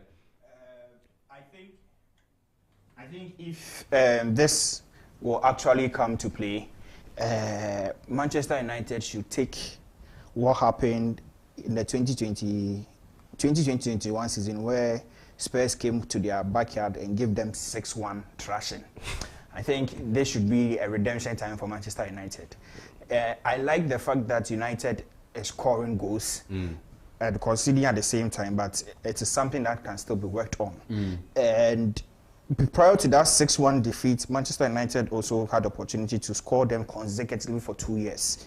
And now, for the past 4 years, Manchester United have found themselves watching in the shoes of Tottenham Hotspur. Woto season. Omobo 2-2 near Shen 1-0 near Bono 1-0 near Sabe Shen 4 near. But the way you started, you said this is the so game this is a revenge. redemption time for Manchester United. So which means you think United are winning this game? United is going to win this game. Okay. Hands down. It's going to be a strict, I see maybe a 2-1. It will be a close call. Why do you think though? Because of looking at the setup, okay. Thomas Frank did something last week against Tottenham Hotspur, and I was surprised. Just as when they came back from the dressing room, he dropped Romero off bench and brought in Pemetasa, and that was end of discussion for Manchester City. They found themselves watching. They couldn't even have a shot on target second half, and Thomas Frank has shown that he's a second half masterclass team, and also. Tottenham Hotspurs are doing so well away this particular season. They've been gaining the points away this season. But this is where it comes to an end. Manchester United, I see them edging over Tottenham this particular. It's not because of the brilliance of Michael Carrick, but Adibe Washa and this is the time. Tottenham. You see, Michael wonders why when he makes a submission, I'm always on his case. You said Manchester United is winning. I said why. Then you said Tottenham. Thomas Frank did a substitution second half last season. I was giving you a breakdown. And then you started off there, and then that. So you spoke in favor of Tottenham. Why do you think Manchester is winning, my brother? Why do you think Manchester is winning? I said this is a revenge time, and looking at how Michael Carrick has gotten his team right, this will be the time for the players to be like, okay, let us be consistent in what you are doing. If you should be able to qualify for the Champions League, because that will be the only motivation behind Manchester United last coming into this game, because you need to qualify to play that Champions League this particular season, next season. So the Champions League factor is part. The tactical discipline by the squad is also part. You could see this time around, I can see a little bit of Kobe Menu doing some running in the game, and the slowest under 20-year-old chap I've ever seen in my life as a footballer. But he's doing well so far under the setup given to him by Michael Carrick. And also, I said here that Harry Maguire in this particular setup is going to do wonders for Michael Carrick, and the results are showing for us. They are winning the games. You can say they are conceding, but at least it is far better than the likes of Ruben Amorim. So yeah, this is why I said Manchester United is winning this game, because they have found a particular rhythm which they are playing to. They are fearless. When they are coming at you, and they are not afraid to make mistakes. And Bruno and that kind of Mbeumo combination is beginning to yield results. Anytime he gets the ball, you see him Mbeumo doing the runs. So he spoke about motivation. He said Manchester United will be motivated by the possibility of qualifying for the Champions League. Yes. What about Tottenham, who are currently 14th and are pretty much closer to the relegation zone than they are closer to the European spots? It's no news. Last season, I think last season they were 15th or so. Yeah. So Tottenham seeing isn't that motivation enough? No. Tottenham seeing themselves, there is no news. Yeah, but they beat United every time they made them last season, though. So of course, yes. And I also told you that United also beat them for 2 consecutive years, and they've turned it down to 4 consecutive. So I'm talking years. about when they were fighting relegation last season. When they meet United, they beat them because they had the motivation of fighting relegation. Yeah. So don't you think that will play? After that time when they beat United, they were already down. They had no sense of reasoning. They had no purpose. But this time, this is a United team having a sense of purpose that they want to play Champions League. and that is the motivation behind it. It's not going to be an You don't think fighting relegation is motivation enough? No, see, they won't go to relegation. They were 15th last season also, and they being 14th is a big step for them. They know that the league is over for them. There's nothing for them to fight. They are just trying to be around there.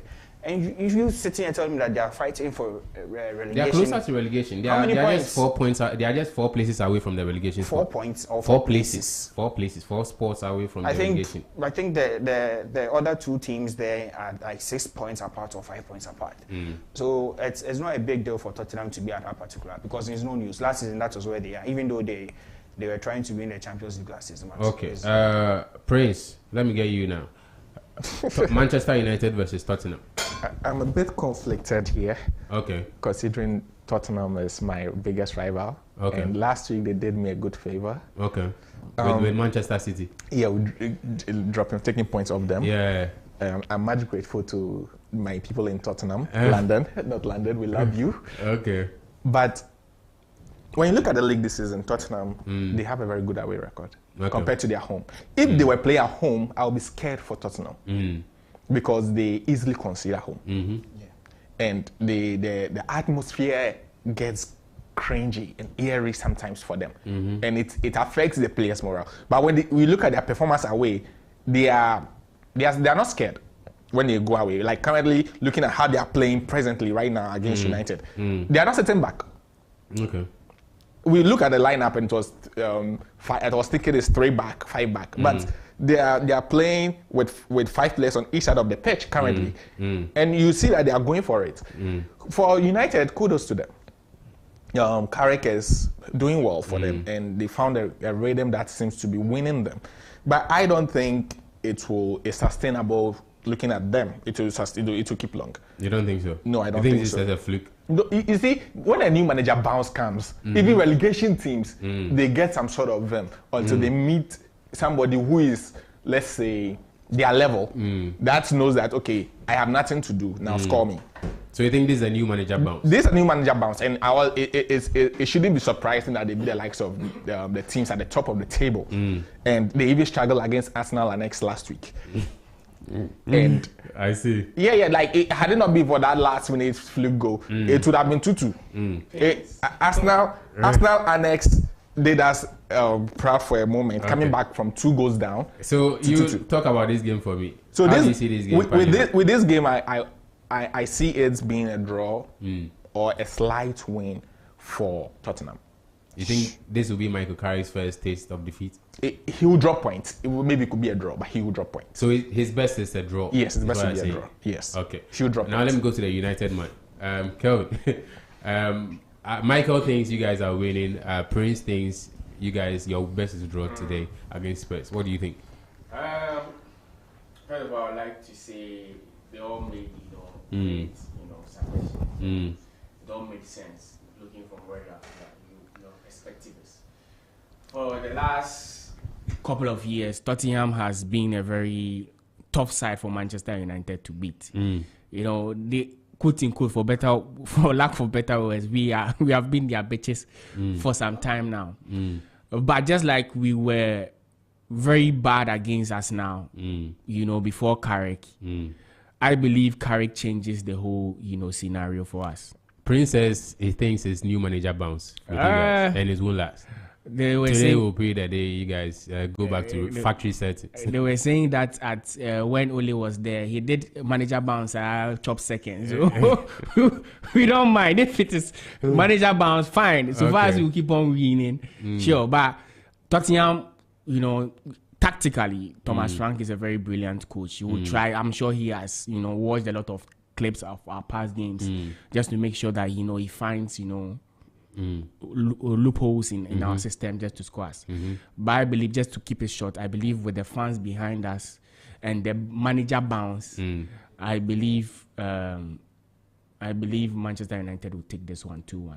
You think Manchester United will take this one? Yeah, 2-1. Okay, so we jumped the gun a bit because the United game was about to start, but we've now spoken about the United thing. So I just want us to add the Michael Carrick one, because already Prince started that conversation. But Michael Carrick was originally part of our conversation our agenda today. And the question was was Michael Carrick the man to lead United back to their glory days? And so, producer, you can project the Michael Carrick images for me so that we do that discussion and then we wrap that one up. So here he is, Michael Carrick, with the UEFA A license. His preferred formation is a 4-2-3-1 according to Transfer Market. His current deal is just a temporary one, so it ends in June 30th. That is at the end of the season, apparently. Let's see. There's an image of his heaviest, this one. Okay, so at Middlesbrough, where he had a long stint. These are his heaviest defeats and his heaviest victories, his heaviest wins. So his biggest wins, we could see a 5-0, a 5-2, 5-1, 5-1, and then 4-0. And then the heaviest defeats, we see a 6-1 to Chelsea, a 5-0, 5-0, 3-0, 3-0. Guys, is Michael Carrick the man to lead Manchester United back to their glory days? Kelvin, let me start with you. First of all, I wouldn't say he's the man. Is it the stats that I just gave? But it's not just the stats, but it's not. I intentionally look for that one. I thought, that should give you a fresh perspective. Oh, no, it's not that one. But just like he is doing something that most of the fans were crying for. Playing a system that fits the team, encouraging the players and letting them know that, okay, this is Manchester United. Fluid, football, counter-attack, it's our way of football. So let's try to do this. So he has, instead of forcing a system on them, he has actually made sure that the players are playing in a particular system that suits them. So for that, I would say he has done well. Also, I mean, there has been granted, right, that he's playing the fullback that a lot of people have been calling fullback, but originally the fullback has been his preferred choice of setup. So do you think possibly he's just playing the four? Don't you think he's possibly just playing the fullback now because that's what he himself is comfortable and used to playing? Do you think he's a manager that would maybe try to change formations later in other games when he feels is necessary, or do you think he's just gonna be stuck with the fullback because he prefers that one himself? I think based on his past, his past Middlesbrough, before he even came to Manchester United, there were variances in his game. Is when usually teams has the ball, the right back usually tucks in a three center back, making a three back formation. Okay.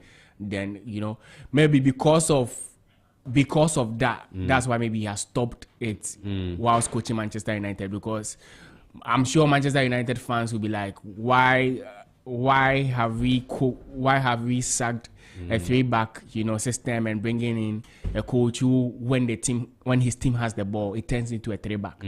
So he has that variety, he has that flexibility to change formations and all that. But so far, the 4-2-3-1 is what he's sticking with, and he has. So let me interject you a bit and look at another image on a live stream for those of you who are streaming live. So for when you can see Michael Carrick at Middlesbrough, he was in charge from 25th October 2022 till 4th June 2025. So pretty much 3 year stint at Middlesbrough. He took charge of 136 matches and he averaged a 1.57 points per match. I think does that scream like a good enough? Generally it doesn't, but if you understand the context of what happened, I'm sure you would understand. His first season, the team that he was leading in most of the attacking metrics with the goals, with the chances creation and all that. But the players that he made at that time were sold. The likes of Chupa Apon, who was the championship best player at that time, was sold. The likes of Morgan Rogers, at Aston Villa. Most of the players that he advanced and added quality to them that normally the next season they should build on and maybe qualify for the Premier League were sold. So that he was made to work with new players. So that's why his stats, came down. But here again, Manchester United, how many times would Manchester United sell their best player to another team, unless maybe it's Ronaldo to Real Madrid? So if he's able to build a team, maybe top four, I doubt maybe Real Madrid is coming for an Mbeumo and all that. So for that, maybe we can look at him. But still, I think, it's too early for us to consider. You think it's too early for us? He hasn't done 3 games. He hasn't done anything. Okay. Let me go to who go for me next? Prince and Michael. Okay, Prince, go for me next. Do you think Michael Carrick is the man to take them to the next level? Next level? No. Okay. I don't think he is. I mean, you have already said you think it's new manager bounce. Yeah, I've already said a new manager bounce. But look at this trend of United. Look at the system that they play. I say the system, the time schedule for them. They literally have one of the months coming, they have 2 games in that month, right? So they have ample time to prepare and rest, recover from injury. Now, next season, if they should, I just don't want them to. But if they should qualify for Europe, I don't want to say Champions League. I want maybe they should go to Europa Conference. They'll be playing 3 days if they should stay in every competition. Now and there'll be injuries, no time to recover, and that's where we'll see the metal that Carrick will be made of. Okay, good point. And when such things happen, your reaction will determine if you're part of the elite or not. Not when you have 2 games and then 24 players available. You have enough time to analyze the opposition who are playing 3 days every day. And then you come in. And this is in United are playing the fewest games they've played in, I don't know. 40 games the whole season. They'll play 40 games the whole season. Amorim had the same time, but nothing happened. I mean, it's not like this season though. This season is a record number of games. You guys are playing this season. 40. Made that record before he left. 40 Apparently, the number of games you played this season, the last time that happened was in the 19-something. 90-something. I saw a Amorim stat like that. Yeah, so Amorim is not part. I'm saying Amorim was the reason why we are Amorim, all those most of the competitions that we are not. It was the reason, but Amorim didn't lose to Brighton in the FA Cup. But he didn't lose to Brighton. He didn't lose to Brighton, but he lost to. He left the AFL to Grimsbury. Fine. Yes. Brighton, no, wait, hold on. Brighton and Grimsbury. Brighton has been beating you guys since they came to the league. So you are making my case for me. So wait. No. Like Carrick losing to Brighton or we being out of the FA Cup. No, it wasn't Carrick. It was a caretaker before him. Carrick wasn't in charge. Okay, but at least like you said, Brighton is a team that is a good team. So if but makes sense a little bit back, making Grimsbury eliminate us on penalty shootouts. That's not an Amorim. That was under Amorim. It's not your players. It's not Amorim. It would have been painful. It would have been painful if Amorim didn't redeem you from that 2-0 Grimsby loss. The fact that you had to even redeem yourself shows that you're a bad coach. Okay, let's get back on track, guys. So Prince. I look at Carrick. He has good ideas. He is making us see United of the old, the ones I dislike the most, with referee backing. Okay. But looking at now, I'm like, okay, he has the time, he has the new manager bounce with him, and he's making the team win. It's perfect. But you think in a season where they are playing 60+ games, they are playing in multiple competitions. They'll not even 60+ game with him because you'll be knocked out eventually where the injuries will come in. We'll start seeing the true iron in Carrick, where he'll come back and tell us Alessandro has missed 2 months of football, so if the back is not stable, it's because you are losing players, and then you start blaming Ratcliffe for not buying players. Okay. And we'll start seeing that. So if he's able to prove that, and they give him the job and he proves that, next season, I would say that he's the man to lead. But if he's not able to withstand and overcome that, looking at what I'm doing now, it's normal. Even, what's it called? Odum or Ogum can do it. Okay, that's it. Let me move to the Liverpool man now. Michael, is Michael Carrick the man to take United to the destination, Destiny Land? Personally, I think yes, he's the man for the job. He's the right man for the job. The only thing that will make him unfit for the job for that long period of time is probably the profile every competent and world-class manager should have. You having Middlesbrough as part of your CV should not even qualify you in the first place to be a Manchester United manager. But you have the likes of old guys, or the old legends of United rallying behind him, and the entire team rallying behind him. His perfect leadership style was also playing a very, very, very important role, taking the team to a back 4 system, creating more stability for the team. It is something worth to talk about. It's not every lad who has that particular IQ to bring a team in trenches like Manchester United to that stable form. Looking at the teams they have played Manchester City, played Fulham, and played Arsenal. Okay, and when I listened to what Carrick said after the Arsenal game, he said, after the Fulham game, he said when he realized Fulham had equalized that particular time, the first thing he watched was the time, and realized that there's still more time to do something. This is the man who was trying to let you know that we are not going to give up here. Even if it's left to 2 minutes, 3 minutes, we can still turn things around. So that is speaking to the fact that he was a United man himself. Yes. And he knows the club. He probably bleeds red through and through. Exactly. You think that is a factor and would help him at the new post? Yes, exactly. Okay. And one thing too, he has also brought the best out of Bruno Fernandes in the past 3 matches so far, and this is something that is. I mean, we can even speak about other players, not even Bruno alone. Yes, we can talk about Casemiro, Kobe Mainoo. I mean, Casemiro is giving on looking passes and things. Yes. Charlie, looking assist. Messi. Harry Maguire, how intense Mbeumo has been. I never ever imagined Mbeumo could. What's this thing about playing Mbeumo as a false nine? It seems to be working, and today he's playing the same formation. Yes. I never imagined that Mbeumo could be that. So tactically, he has something to him, right? Yes, playing Dogu as the left winger, playing Mbeumo as a false nine. Yes. These things have worked so far when he's done them. If you should look at his numbers at Middlesbrough, he will say no to him.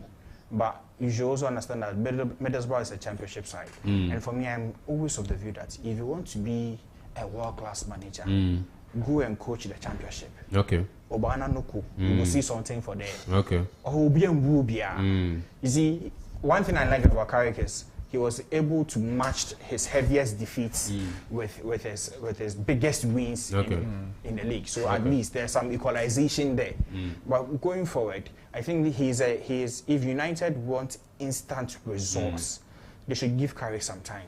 They should be looking at this season and the next 2 seasons. They should look at this season and next 2 seasons as more time for him to build the team he wants to. Because if you even gave Amorim this long waiting time, how much more Michael Carrick, who has started showing prowess that he can do something for the club. So for me personally, maybe because he's called Michael, but hey, he's a man for the job. Guys, let's take a musical break. When we get back, we'll look at the Liverpool versus Manchester City game and then wrap the show up because our time is not far off to being over. So yeah, we'll take a short break. Let's enjoy this one. When we come back, we will get back to the conversation and finish up. Ladies and gentlemen,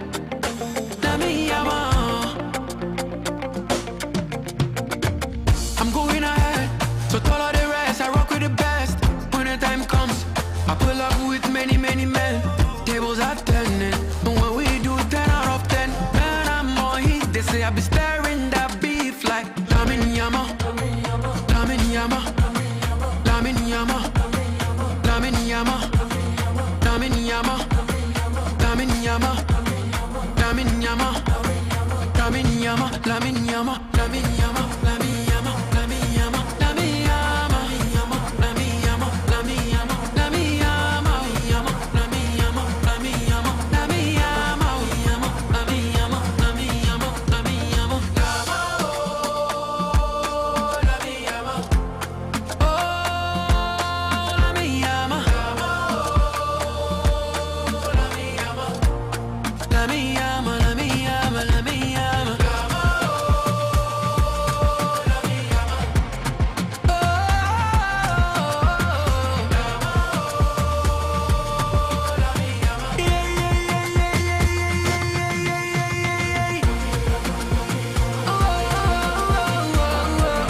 Hey, Lamin Yama. Lamine Yamal. Okay, that was Kwame Eugene with Lamine Yamal. I hope you enjoyed that one, guys. Our time is far gone, so let's jump back into the conversation. Let's preview the biggest game happening tomorrow. That is the Liverpool versus Manchester City game. Now, this game could possibly grant Arsenal their dream. Do you think that's possible? Very possible. Should City lose that game tomorrow, I think Arsenal would run away with the league title. So I think it's that crucial for them, for Manchester City and Pep Guardiola, for their season, and if they want to actually give Arsenal a run for their money as far as the EPL is concerned. So Liverpool, we have a Liverpool fan in the studio, obviously, a staunch one. So I'll have to start with that one. Sorry, Michael. Let's go with you. So, Liverpool, Man City. This is going to be a very beautiful game we are all going to witness at Anfield, and it's going to be something sweet and tantalizing. Let me put it that way. And at the end of the day, Liverpool is going to give Pep Guardiola a run for his money. It's going to be a free-flowing scoring team. Both teams are going to score, and I see Liverpool edging over Manchester City. You think? Yes, so? Yes, by 2-1 or 3-1. Really? Yes. Because I know you are in favor of City winning the league, and if you beat Pep Guardiola tomorrow, you guys will lose. And who says Arsenal is winning against Sunderland? Oh, okay. I see. Exactly. So they all drop points this weekend. Okay. Okay. Our last 5 matches have shown that Liverpool always has an edge over them. Drawn 2-1-2 and lost 1 against Manchester City. So it's a good thing for us, and we are winning. We are going to beat Manchester City at Anfield by 2 goals or 3-1. Okay. This particular Pep Guardiola has said Liverpool and Anfield has been the toughest opponents he's faced in his. United said. Okay, so Kelvin has a different opinion. Kelvin, let me hear you. You say what? This Anfield say which Anfield now United I say United in power I say when we need 3 matches in okay. But so, what do you think? This match always, for the last, let's say, like 10 years has been like the biggest rivalry in England. Liverpool always shows up regardless of their form. Man City also shows up regardless of their form. So it's going to be a battle. It's unfortunate that there's a dilemma where people are pushing that Haaland should be benched for Mamouche and all that because it gives them that fluidity. Haaland will, if he starts, he will try to make a statement that if Haaland starts, the Haaland for Liverpool. Okay. But for me, to me, I think the match in favor of Manchester United to even do better. I think it should be a 2-2 draw. Okay, Kelvin thinks to be a draw. Prince, let me wrap up with you quickly. Beware of false prophets. People say it's going to be a scoring draw, so both teams to score. Last time they met, somebody was slapped 3-0. This is what will give us now an advantage, but I just hope that the Kop will show up and it will be a goalless draw. I hope so. But the draw is good for you. The draw will be good for me, but I just want. I don't see what do you call it? You don't see Liverpool winning. Yes, I don't see. It's very difficult. Looking at how Slot has managed their team in big games and looking at the edge, what do you call it? City is coming on with. Though they may silence the Kop today. Tomorrow. Okay, guys. Also, soon we have to wrap up. This has been the Weekend Sports Rally Show on Z11.9 FM. My name is Emmanuel Kwame Donko. Up next is Roots and Rouse. So stick and stay tuned, guys. Thank you very much for joining us and listening to me. I'll see you next week, God willing. Enjoy the rest of your day.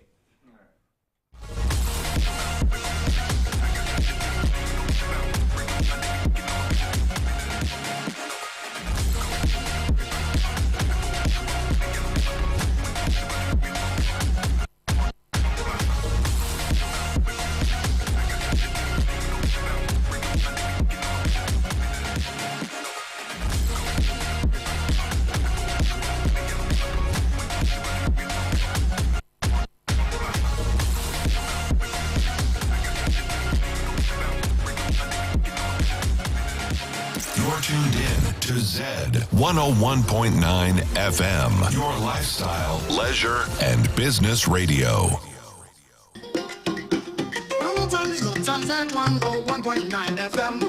Saturday from 1 p.m. to 2 p.m. Tell everybody. No time is no time. Z101.9 FM. Saturday from 1 p.m. to 2 p.m. Tell everybody. Tell everybody.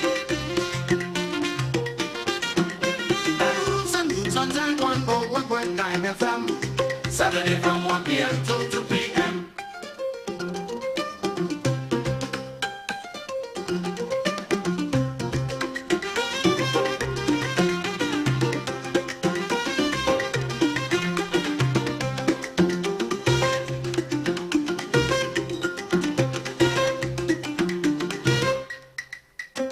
Saturday from